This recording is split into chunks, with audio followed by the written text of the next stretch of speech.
I hope you are all able to hear me. Okay, तो हम अभी start करते हैं। आपका एग्जाम कैसे हुआ? आई hope you had practice mathematics. Mathematics का ये है कि आपको जो क्वेश्चंस मिलते हैं एग्जाम में वो काफी वैरायटी के क्वेश्चंस होते हैं। तो मैथ्स में ये एक्सपेक्ट करना कि ऐसा ही क्वेश्चन हमने क्लास में किया था, अच्छा हो गया, ये एग्जाम में आ गया, ऐसा नहीं होता है। ठीक है, तो ऐसा एक्सपेक्ट नहीं करना चाहिए और ऐसा होता भी नहीं है। ऑफ कोर्स आई अग्री कि हमको बहुत कम टाइम मिलता है पढ़ने को, यहाँ पे इतना सब नहीं हो पाता है, but of course we are like, आप पहले से कर रहे हो तो आपको थोड़ी बहुत चीजें पता ही होती है। ऐसे हम मतलब ये ब्रीफ तो है। ठीक है, अब मैं आज इनडेफिनाइट इंटीग्रेशन हमने करा है, फॉर्मूले मैंने आपको लिखा है, जो मेजर टाइप्स थे मैंने आपको वो करवाए। डेफिनाइट इंटीग्रेशन में हमने बहुत इंपॉर्टेंट प्रॉपर्टीज करी और हमने किंग्स और क्वींस प्रॉपर्टी पे एक दो क्वेश्चंस किए। ओके, और बाकी कुछ मिसलेनियस प्रॉपर्टीज पे क्वेश्चन किया। मैंने आपको बताया था कि वो पीरियड वाली प्रॉपर्टी वगैरह है, उसमें इतना। Yes Naveen please. Hello all, good morning सबको। एक छोटी सी अनाउंसमेंट है। आप लोग जितने भी हमारे कोऑर्डिनेटर्स हैं जो क्लास में होते हैं उपस्थित, वो सभी प्लीज अपना कैमरा जरूर ऑन करिए।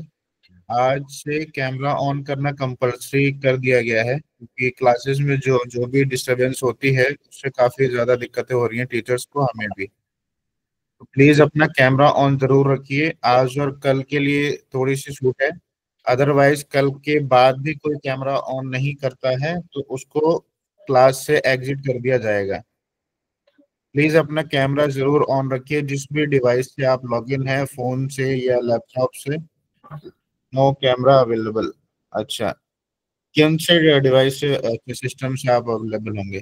ठीक है, जिसके में अवेलेबल नहीं है, जो सिस्टम वगैरह से लॉग इन कर रहे हैं, वो प्लीज अपनी अटेंडेंस जरूर मार्क करिए। ये भी एक कंडीशन है। ठीक है, जिनके में अवेलेबल है वो प्लीज अपना कैमरा ऑन करिए। थैंक यू सबको। हाँ, तो हमने क्या किया है, हमने किया है डेफिनाइट इंटीग्रेशन के कुछ क्वेश्चंस किए हैं। आज हम करेंगे एप्लीकेशन ऑफ डेफिनाइट इंटीग्रेशन, जिसमें एक ही एप्लीकेशन है। ऑफकोर्स हमारे पास डेरिवेटिव्स के जितने एप्लीकेशंस थे वैसा यहाँ पे नहीं है। Integration of application of integrals काफी छोटा टॉपिक है, छोटा है, बट इसका इम्पोर्टेंस मैं आपको बताती हूँ, इतना बड़ा है कि मतलब ये गारंटी के साथ बोला जा सकता है कि एप्लीकेशन ऑफ इंटीग्रेशन से एक क्वेश्चन जरूर आता है, जरूर से जरूर, मतलब 100%। अब जेई में 100% कुछ नहीं बोला जा सकता है, बट फिर भी मैं बोल देती हूँ कि एक क्वेश्चन या इसकी झलक तो आपको दिखेगी ही दिखेगी 100% किसी भी क्वेश्चन पेपर में। अब ये क्या है, इसको आप अलग अलग बुक्स पढ़ोगे तो आपको इसका अलग अलग नाम दिखेगा। टॉपिक एक ही है, वैरायटी पे बहुत ज्यादा नहीं है, बट आपका दो चीजें बहुत अच्छी होनी चाहिए। एक कर्व स्केचिंग, ठीक है, कर्व स्केचिंग, और दूसरा है इंटीग्रल्स। ऑफ कोर्स इंटीग्रल्स तो आना ही चाहिए। अब कुछ बच्चों को क्या लगता है कि मुझे इंटीग्रेशन नहीं आता है तो मैं इसको छोड़ ही देता हूँ, क्या है, मैं इसको क्या पढ़ना, ऐसा, क्योंकि इंटीग्रेशन नहीं आता है। बट ये ना थोड़ा अलग सा टॉपिक है, मतलब इसमें मैं ऐसा नहीं बोल रही हूँ कि इंटीग्रेशन नहीं आएगा तो भी चलेगा, ऐसा मैं नहीं बोल रही हूँ। ओके बॉयज, मैं ऐसा नहीं बोल रही हूँ, मैं ये बोल रही हूँ कि इस चैप्टर में क्या है कि एक ही टाइप का इंटीग्रल बार बार रिपीट होता है, एक ही टाइप का।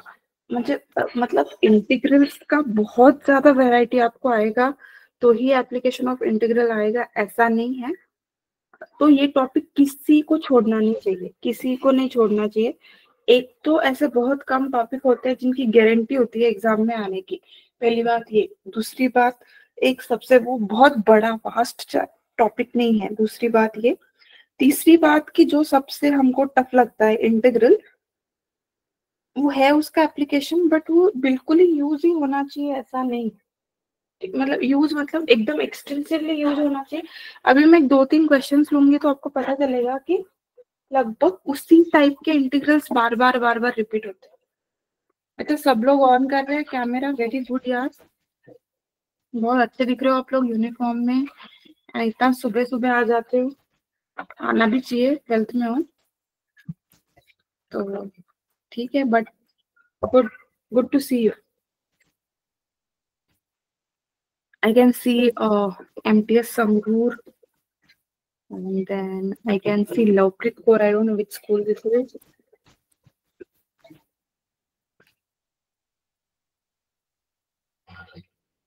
So I have never been to Punjab. कभी मैं आई नहीं हूँ पंजाब, बट ये सब ऐसे नाम पढ़ के आप लोगों को ऐसे देख के ऐसा लगता है कि आई एम बीइंग देयर। मतलब of course I have eaten Punjabi food maybe like every week, लेकिन पंजाब नहीं आई हूँ मैं लिटरली कभी, मतलब ऑथेंटिक पंजाबी खाना नहीं खाया है कभी।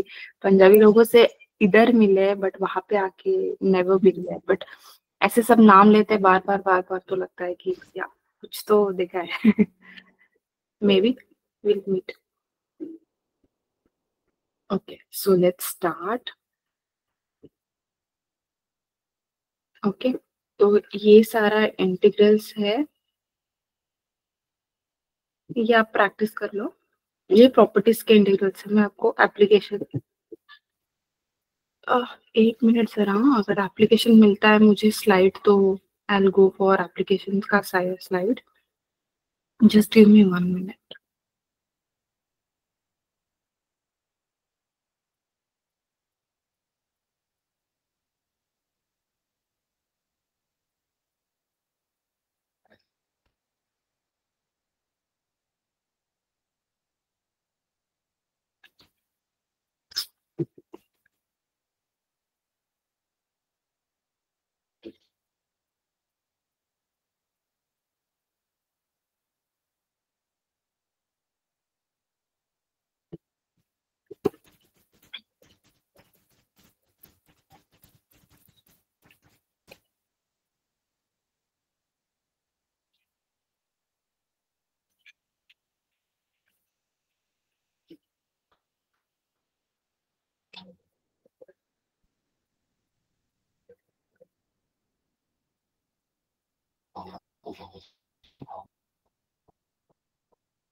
नहीं मिल रहा है तो इसी स्लाइड में आई विल कंटिन्यू।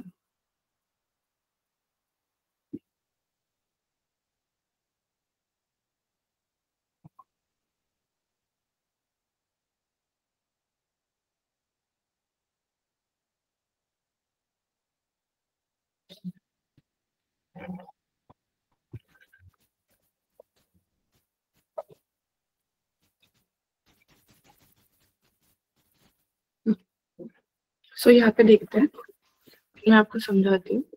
यहाँ पे I hope you are able to see the screen, right. So इसमें एप्लीकेशन ऑफ इंटीग्रेशन में आपको एरिया पूछेंगे। एरिया इसको बोलते हैं area under the curve, under the curve, या इसको ना AUC ऐसा भी बोलते हैं, एरिया अंडर द कर्व। तो देखो जनरली, जनरल केस बता रही हूँ मैं क्या होता है, जो पहले मतलब काफी पूछते थे, मतलब कुछ ऐसा एग्जांपल से बताती हूँ। ये एक्स एक्सिस है, ये वाई एक्सिस है, एक पैराबोला है जो ऐसा है, ठीक है, ये पैराबोला।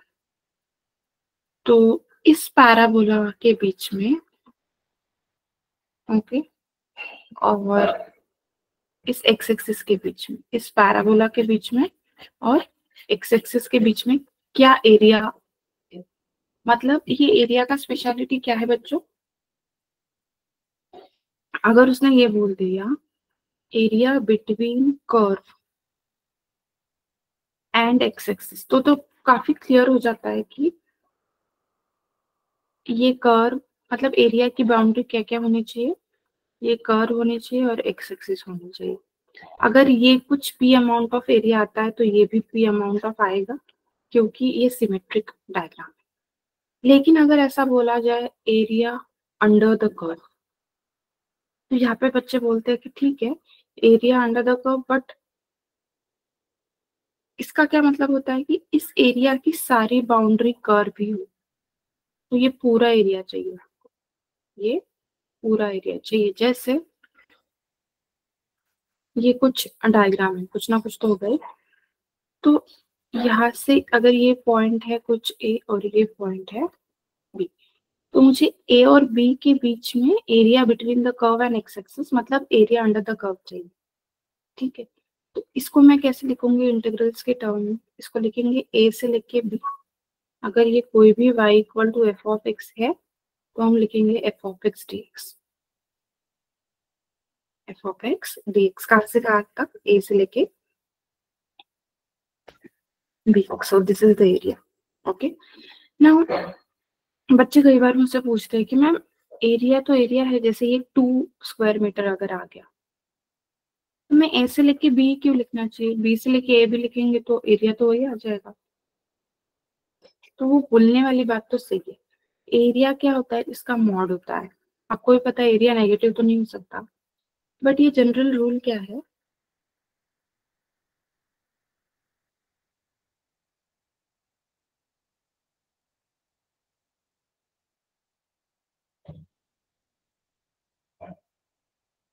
यहाँ पे जनरल रूल क्या है कि अगर आप एक्स एक्सिस पे जाते हो तो आपको लेफ्ट से राइट जाना चाहिए। लेफ्ट से राइट जाने पे एरिया पॉजिटिव आता है।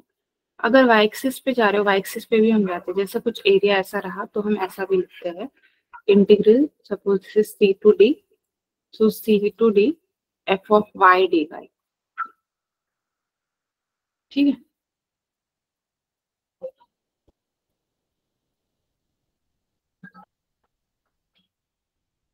ठीक है, तो ये एफ ऑफ वाई है, X is equal to F of Y, तो F of Y D Y C to D. अब C to D F of Y D Y, तो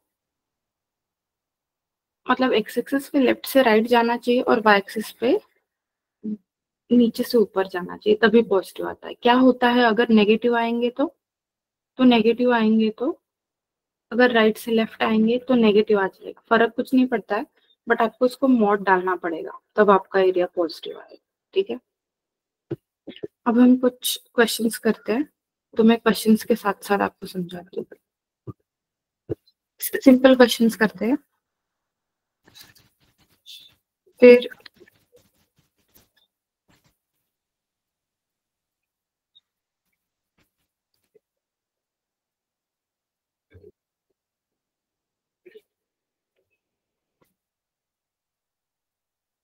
अब ये देखो, again this is a JEE mains question.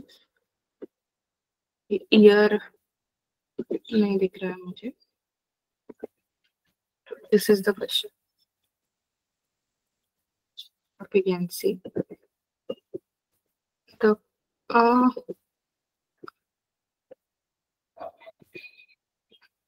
ठीक है, this is the question. Area of the region bounded by the curve y equal to, क्या है curve? y equal to 2x minus x square and the line y equal to x। ये है y equal to 2x minus x square and y equal to x, ये दो line है। ठीक है, तो ये कर्व है, this is the curve and this is the line.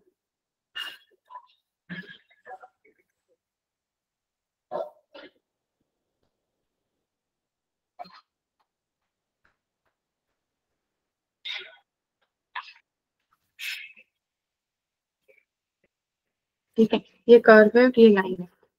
तो अब ये कर्व कैसा है मुझे नहीं पता कैसा है, उसको स्केच करना पड़ेगा। मतलब मैं कर सकती हूँ, देखो उसमें से x अगर हमने कॉमन लिया तो ये हो जाएगा 2 माइनस एक्स। मैं एक बार दिखाती हूँ, वैसे जरूरी नहीं है स्केच करना। तो x मैंने कॉमन ले लिया तो 2 माइनस एक्स हो गया।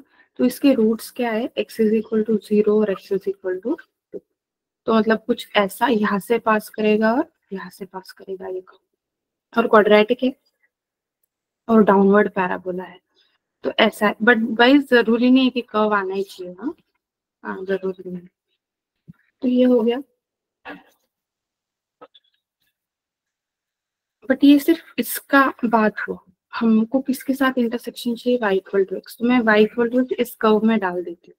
तो आपके पास क्या आएगा, x is equal to 2x minus x square.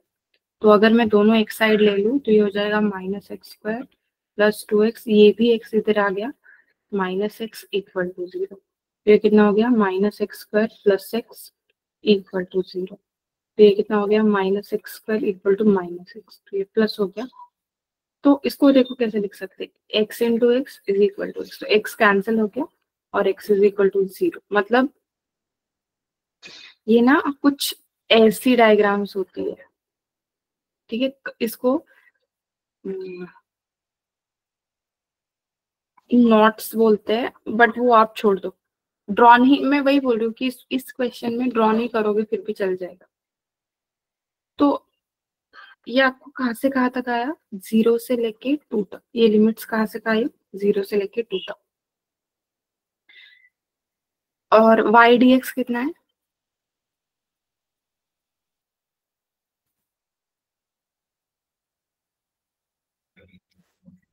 y dx कितना है, 2x minus x square dx, ये फंक्शन है ना।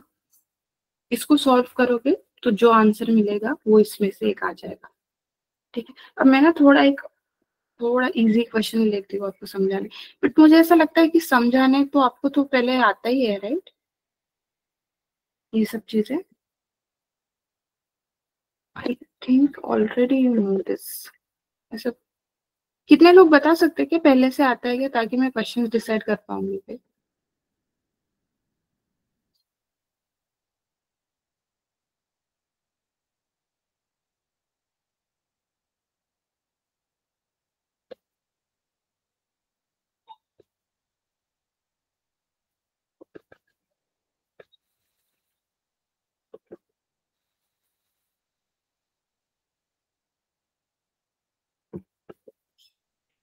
क्या बोल रहे हैं, अच्छा ये क्लासिक क्वेश्चन है जो लेते हैं, जिसमें थोड़ा सा हम स्केचिंग भी सीखेंगे और इंटीग्रल का भी यूज करेंगे। तो अगर होता है तो ये क्वेश्चन मैं पूरा करती हूँ, पूरा इंटीग्रेशन भी करेंगे इसका। इस क्वेश्चन को देखो जरा एक बार अच्छे से देखो, अपने से स्केच करने की ट्राई करो बच्चों। एक सर्कल है, एक पैराबोला, अपने से स्केच करो नोटबुक में। पहले तो क्या करोगे, इसको स्केच करो, ठीक है, उसी डायग्राम में इसको स्केच करने की कोशिश करो और इन दोनों को सॉल्व करो और पॉइंट ऑफ इंटरसेक्शन निकालने की कोशिश करो। आगे मैं करती हूँ, उतना ट्राई करो पहले तुम लोग।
हो गया? कितने लोगों को आया ये करना?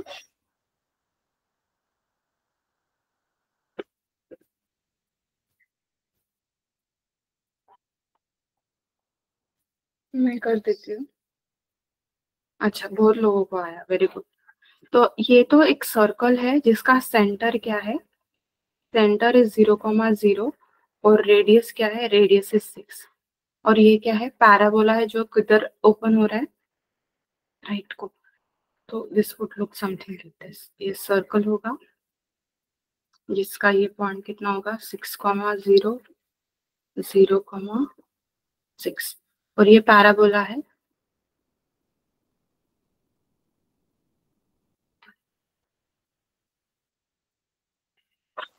ये ऐसा कुछ पैराबोला है। तो we want area in area of the part of the circle which is outside parabola. तो ये सारा चाहिए आउटसाइड पैराबोला। तो वैसा तो कैलकुलेट नहीं करेंगे हम, क्या करेंगे? ये एरिया कैलकुलेट करेंगे इतना, ठीक है। फिर इसको डबल कर देंगे तो हमको मिल जाएगा ये इतना, ठीक है। और फिर इस एरिया ऑफ सर्कल से उसको निकाल देंगे। तो ये तो पॉइंट 0,0 है, मुझे इस पॉइंट में इंटरेस्ट है। ये पॉइंट क्या है? तो वो कैसे हम निकालेंगे? Let's say that point is A. तो that point A is point of intersection of this circle and this parabola. तो X square plus Y square is equal to 36 को सॉल्व करने के लिए मैं क्या करूंगी? वाई स्क्वायर की जगह इसको डालूंगी। तो वाई स्क्वायर कितना है? 9x minus 36 equal to 0। तो माइनस 36, 12 थ्री जा कितना आता है? 36। So 12 into minus 3 is minus 36 and 12 minus 3 is 9. So x square plus 12x minus 3x minus 36 equal to 0. तो यहाँ से x कॉमन ले लिया तो ये कितना हुआ? x plus 12। यहाँ से माइनस 3 कॉमन ले लिया तो ये कितना हुआ? x plus 12 equal to 0। x minus 3, x plus 12 equal to 0। x is equal to 3 और x is equal to minus 12। तो x इज इक्वल टू 3 ये आंसर आएगा, x का वैल्यू 3। तो x का वैल्यू 3 है तो यहाँ पे अगर मैं इसको डालूंगी तो 9 3 का कितना? 27। तो ये कितना आएगा? √27। √27 को हम कैसा लिख सकते हैं? √9 into 3, तो 3 √3 लिख सकते हैं। 3√3a, ठीक। अब हम क्या करेंगे? इस एरिया को आप सोचो, ये ऐसा है एक है और दूसरा वाला पार्ट क्या है? एक ऐसा पार्ट है। तो ये जो पार्ट है मतलब इस एरिया का, ठीक है, इस एरिया का, तो ये जो पार्ट है वो पैराबोला का है और ये जो पार्ट है वो सर्कल का है। और यहाँ पे वो मिल गए, दैट इज पॉइंट ए। तो मैं अब क्या कर रही हूँ? Instead of doing it horizontally, क्योंकि जब आप हॉरिजॉन्टल लिमिट्स लेते हो मतलब एक्स की लिमिट्स, एक्स की लिमिट्स, तो उसमें क्या होता है? जब भी आप ऐसा लिखते हो ना F of x d x, तो जब यहाँ पे dx लिखते हो तो ये लिमिट्स जो होती है वो x की होती है, ठीक। और जब आप x की लिमिट्स लेते हो तो आपको लिखना होता है right curve minus left curve.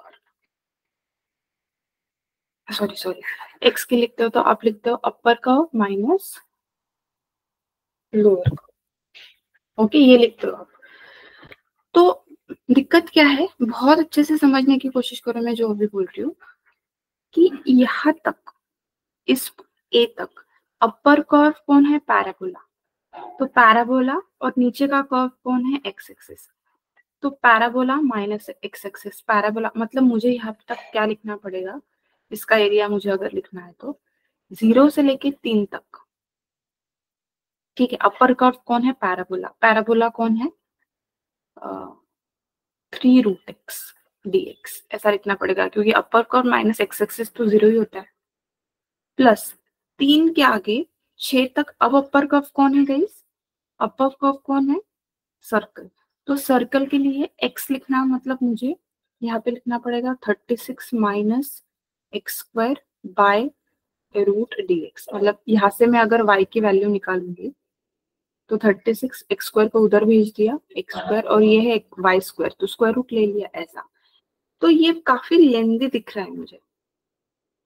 क्या ये सही है? बिल्कुल सही है, बट ये लेंदी दिख रहा है।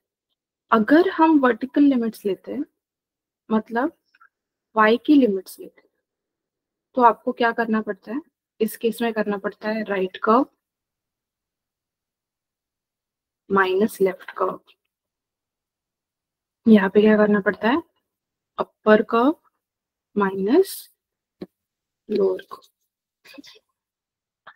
तो राइट माइनस लेफ्ट में क्या होगा? अब यहाँ पे देखो, अगर मैं ये 0 से 3√3 वाई एक्सिस पे करूंगी तो राइट कर्व कौन है? Circle. Circle minus parabola, circle minus parabola, circle minus parabola, circle minus parabola. तो एक ही इसमें बात खत्म हो जाएगी। तो अगर मैं लिखूं 0 से लेके 3√3, राइट कर्व कौन है? सर्कल। बट ये y की टर्म्स में आएगा, तो ये क्या आएगा? 36 माइनस वाई स्क्वायर और रूट। ठीक है, माइनस क्या? Minus parabola. तो पैराबोला क्या आएगा? Y square by 9 d y, क्योंकि ये लिमिट्स किसकी है बच्चों? y की लिमिट्स है, यहाँ पे dy है, इसलिए ये y की लिमिट्स है। ये समझ में आई क्या स्टेप सबको? जरा बताओ मुझे, थम्स अप दो।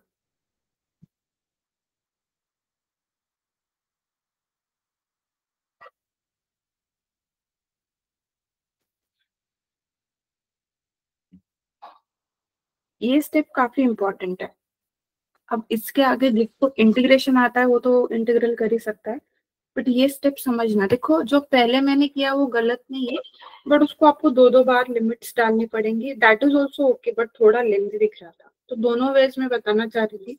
ऐसा क्वेश्चन जिसमें हम क्या कर सकते हैं कि दोनों टाइप से मतलब कर सकते हैं। एक बार एक्स एक्सिस से भी उस क्वेश्चन को कर सकते हैं और वाई एक्सिस से भी कर सकते हैं। बट अगर आप ऐसा सोच रहे हो कि ये हमेशा ही हम कर लेंगे, कभी एक्स एक्सिस से कभी वाई एक्सिस से, तो ऐसा नहीं होता है। There are few questions which can be done only with the help of x-axis, or there are few which can be done only with y-axis. And ऐसे कुछ questions होते हैं तो दोनों तरीके से आप कर सकते हो। तो this is what? This is integral. अब इसको इंटीग्रेट करना आपको आता है। ये जो है, ये जो है, ये कौन सा फॉर्मूला है बच्चों? जरा बताना मुझे। क्या ये फॉर्मूला है integral under root A square minus x square, where A 6। So इसका फॉर्मूला क्या है जरा बताओ।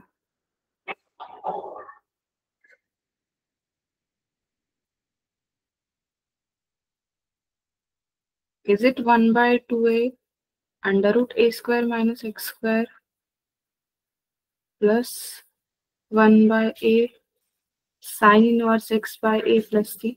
ये मैंने, अब मैं ये स्लाइड्स नहीं खोल रही हूँ, बट ये मैंने आपको ये पेस्ट किया था। कुछ मैं आपको बोल रही थी कि स्पेशल इंटीग्रल्स ऑफ कुछ 9 फॉर्मूले मैंने पेस्ट किए थे।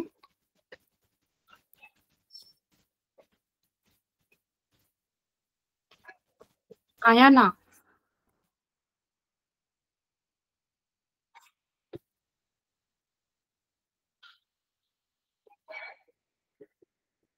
ये पेस्ट किया था मैंने, आप देख लेना, मैंने पेस्ट किया था।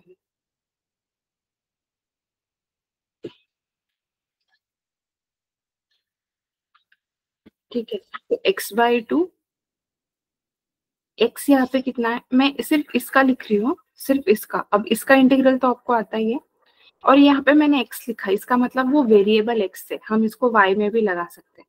तो इसको अगर मैं लगाऊंगी A square minus Y square D Y, तो क्या आएगा? जरा मैं इसको देखूँ, दूसरे स्लाइड पे लेती हूँ।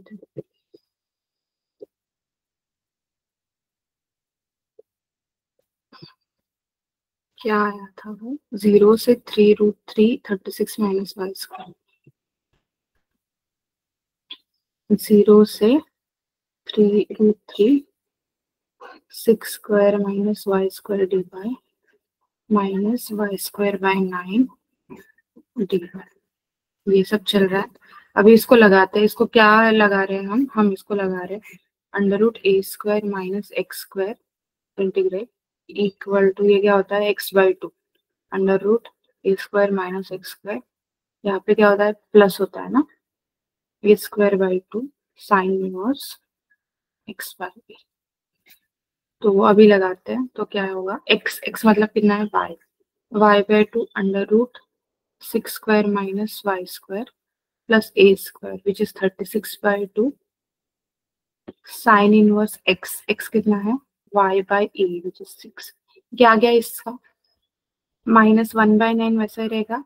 वाई स्क्वायर का इंटीग्रल कितना होता है y³ 3।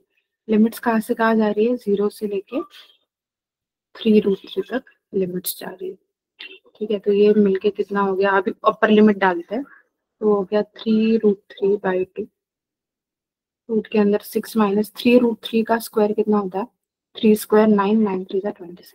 ये कैसा हो गया यार, ये 6 स्क्वायर 27 प्लस ये है 36/2 साइन इनवर्स 3√3 3√3/2 माइनस 9 3 27 3√3 का cube.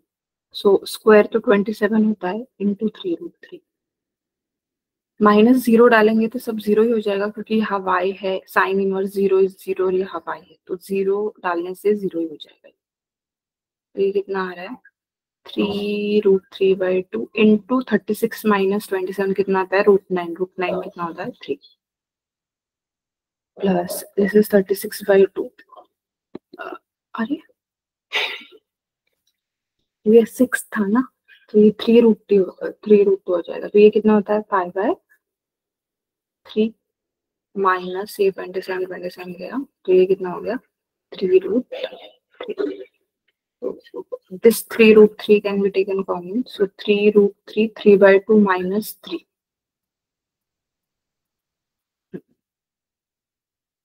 3/2 minus 1. So this is 1/2. ठीक है, प्लस मैं जैसा कैलकुलेशन कर रही हूँ वैसा ही करना चाहिए, ऐसा कुछ नहीं है, अपने मन से करो। तो ये 3√3/2 प्लस 6 पाया गया। तो ये तो बस इस एरिया ये आया, हाँ इतना एरिया आया ये, इसको डबल करना पड़ेगा, तो वो डबल करने से कितना आ जाएगा 2 टाइम्स दिस। बट ये नहीं चाहिए हमको आंसर, हमको तो चाहिए जो पैराबोला के बाहर है।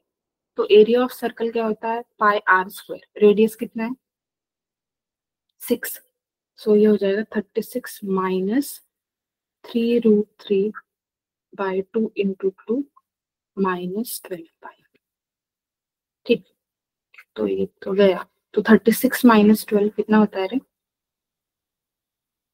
24 पाई माइनस 3√3, ये आंसर आ जाएगा। मैंने क्या किया, this is area of circle, this is area of circle minus shaded region, इसको शेडेड रीजन हमेशा रेफरेंस देते हैं, ये टोटल मिलके शेडेड रीजन। तो इसको निकाल दिया मैंने, तो अपना आंसर क्या आया, किधर है अपना आंसर 24 पाई माइनस 3√3, तो उसको ढूंढो है क्या ऑप्शन में कहीं 24 पाई माइनस 3√3, तो ये आंसर है।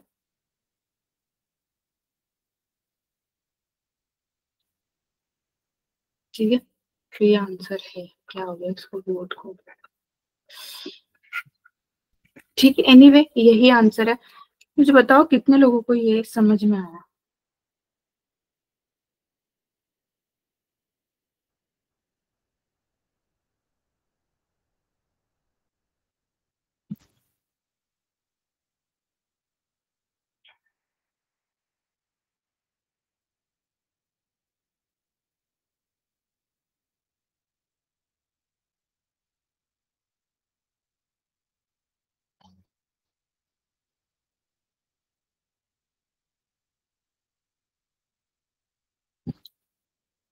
ओके, किसी को कोई डाउट है तो लिखो।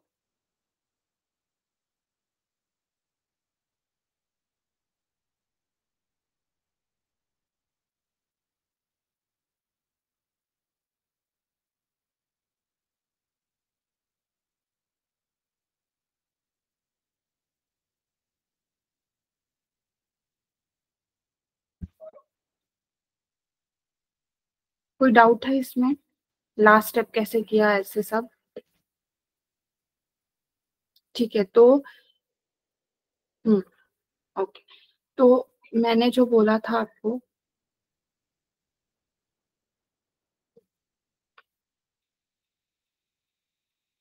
ये जो इंटीग्रल्स होते हैं देखो, 1/a² - x², 1/x² - a², 1/a² + x², ये तीन पहले तो, फिर 1/√a² - x², integral 1/√x² - a² and integral √(a²+x²), फिर integral √(a² - x²), integral √(x²-a²), and integral a² + x²।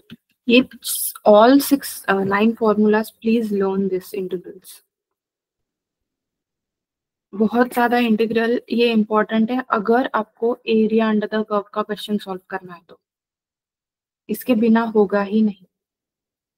ठीक है, ये 9 इंटीग्रल नहीं आएंगे तो इंटीग्रेशन तो गया, लेकिन ये चैप्टर भी गया, फिर एक क्वेश्चन इसका भी चला, तो इसको जरूर से जरूर लर्न कीजिए। ओके, चलो I will meet you in the next class. चलो bye bye, tomorrow will meet, bye bye.